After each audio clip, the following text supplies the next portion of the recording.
السلام علیکم، میں ہوں آپ کا میزبان خواجہ آصف بٹ۔ ناظرین کرام، آپ دیکھ رہے ہیں کہ آج سب سے اہم خبر جوڈیشری سے متعلقہ ہے، ہمارے نظام عدل و انصاف سے متعلقہ ہے۔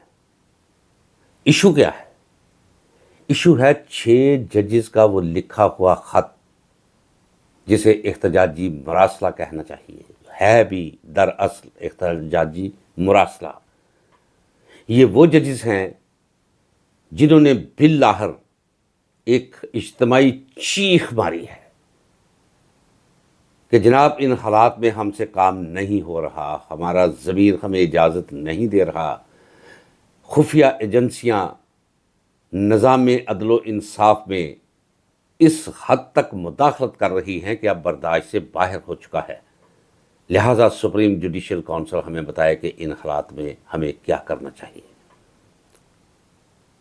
آپ کو یاد ہوگا کہ چند دن قبل یہ فارم 47 کے توسط سے الیکشن جیت کر ایک ہارا ہوا شخص، بری طرح ہارا ہوا شخص، وہ وزیر اعظم بنا کر آپ پر، مجھ پر اور پوری قوم پر مسلط کر دیا گیا۔ وہ شخص سپریم کورٹ گیا اور قاضی فائز عیسیٰ سے ملاقات کی۔ یہ دو ہمارے اس عہد کے بدترین افراد کے درمیان ایک ملاقات تھی۔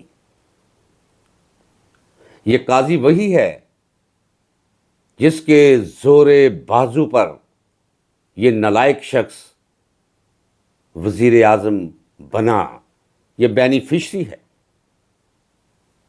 اور قاضی ہے فائز عیسیٰ جس نے انصاف کا خون کر کے وہ مواقع فراہم کیے کہ مسلم لیگ نون کی حکومت کا قیام عمل میں آئے۔ اب ان دونوں اچکوں کی آپس میں ملاقات تھی۔ ناظرین اکرام، بحیثیت ایک وکیل کے میرے ضبط کے بند ٹوٹ جاتے ہیں جب میں میرے ملک میں جو کچھ ہو رہا ہے وہ دیکھتا ہوں۔ خیر ہے، باقی جو بھی ہوتا رہتا وہ شاید قابل برداشت ہوتا، لیکن جو کردار اس وقت عدلیہ نے ادا کیا ہے اس کا میں تصور بھی نہیں کر سکتا تھا۔ سینہ چھلنی ہوتا ہے، صبر کا پیمانہ لبریز ہو جاتا ہے۔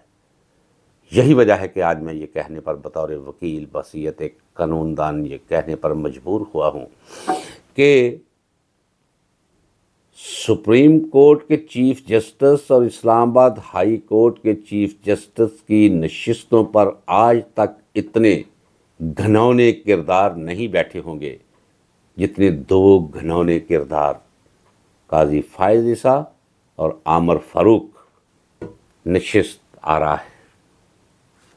2 وارداتی آپس میں ملے اور حکومت نے ایک کمیشن قائم کر دیا۔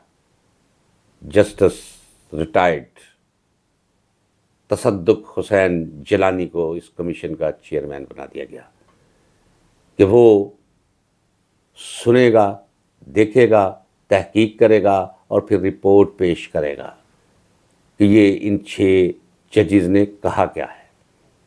جب عوام کی طرف سے لعن طعن ہوئی تو کانوں کو ہاتھ لگا لیا اور انکار کر دیا کمیشن کا حصہ بننے سے تصدق حسین جیلانی نے۔ اور پھر 10 منٹ کے اندر اندر، یہ میں کہہ رہا ہوں پوری ذمہ داری کے ساتھ، ٹی وی سکرینز پہ آپ سن رہے ہیں کہ سو موٹو پہلے لیا گیا ہے اور کمیشن کے چیئرمین کی حیثیت سے استعفیٰ بعد میں آیا ہے، 1 گھنٹہ بعد آیا ہے۔ یہ غلط ہے۔ تصدق حسین جیلانی نے عوامی دباؤ کے تحت انکار کر دیا اور پھر سو موٹو لے لیا گیا۔ اب سو موٹو لیا گیا ہے بجائے اس کے کہ اس پر فل بینچ بنایا جاتا تاکہ عدلیہ کے ضمیر کا عوام کو پتہ چل پاتا۔ 7 ججوں پر مشتمل بینچ قائم کیا گیا ہے، لارجر بینچ، جس کا سربراہ کون ہے؟ قاضی فائز عیسیٰ، جو ایک کانٹریکٹ لے کر آیا تھا، ایک ٹھیکہ اٹھایا تھا اس نے عمران خان کو سزائیں دلوانے، جیل بھجوانے، اس سے بلے سے محروم کرنے اور اس کا الیکشن چرانے. لہذا اس نے اس کانٹریکٹ کی تمام شرائط اب تک پوری کی ہیں. ہونا تو یہ چاہیے تھا کہ اگر فل بینچ بھی بنے، میں نے پچھلے ولاگ میں یہ مطالبہ کیا ہے کہ کسی ایسے بینچ کا قاضی فائز عیسیٰ کو حصہ نہیں ہونا چاہیے جو پاکستان کی تاریخ کے اس نازک موڑ پہ اتنے اہم مقدمے کو سنے اور اس کا فیصلہ دے. یہ 7 ججز پر مشتمل لارجر بینچ، اس میں ان 4 ججز کو پرے رکھا گیا ہے جن کے بارے میں ان کا خیال ہے کہ ضمیر ان کا زندہ ہے. وہ چیف جسٹس کی اور چیف جسٹس کے پیچھے بیٹھی پوشیدہ کفتوں کی ڈکٹیشن نہیں لیں گے. انہیں اس لارجر بینچ سے باہر رکھا گیا ہے.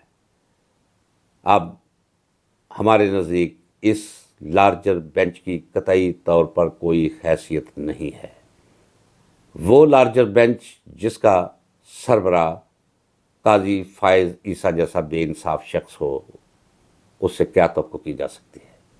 باقی مسرت ہلالی کو وہ بھی آپ دیکھ لیں. منصور علی شاہ کانوں کو ہاتھ لگانا چاہیے. خدا ایسے عدل و انصاف سے بچائے اس ملک اور اس قوم کو جو منصور علی شاہ جیسے جج کے ہاتھ ہوں. اور ایک جونیئر ترین جج کو اس کا حصہ بنا لیا گیا ہے. کیا نام ہے اس کا؟ افغان کا، مجھے تو پورا نام بھی نہیں آتا اس کا. تو یہ ایک نیا مذاق ہونے جا رہا ہے اس قوم کے ساتھ. وہ وقت قریب ہے، بہت قریب ہے کہ جس مقام پر پہنچا کے رکھ دیا ہے قاضی فائز عیسیٰ نے عدلیہ کو، جو بےعزتی کا سامان کیا ہے قاضی فائز عیسیٰ نے پاکستان کے نظام عدل و انصاف کے حوالے سے، اور بھی ججز کی آوازیں اٹھیں گی، اور بھی استعفے آئیں گے، اور بھی حقائق منظر عام پر آئیں گے. قاضی فائز عیسیٰ سے یہ توقع رکھنا کہ وہ ان لوگوں کے خلاف، ان کفتوں کے خلاف فیصلہ دے گا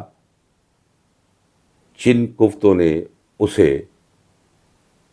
اس منصب اور مقام تک پہنچایا ہے، اور اس سے اب تک وہ کام لیتی چلی آ رہی ہے وہ کفتے کہ جب بھی نظام عدل و انصاف کی تاریخ لکھی جائے گی اس ملک کی، تو قاضی فائز عیسیٰ کا نام سیاہ حروف سے لکھا جائے گا. اس لارجر بینچ کی کوئی حیثیت نہیں ہے، اور آپ کو بھی اس سے کسی بہتر نتیجے کی توقع نہیں کرنی چاہیے. آئیں مل کر انتظار کریں اور یہ تماشا دیکھیں کہ اس کا انجام کیا ہے اور اونٹ کس کروٹ بیٹھتا ہے. ایک بات بڑی واضح ہے کہ قاضی فائز عیسیٰ سے انصاف کی توقع ابس ہے اور ابس کی ہونی چاہیے. ملتے ہیں اگلے ولاگ.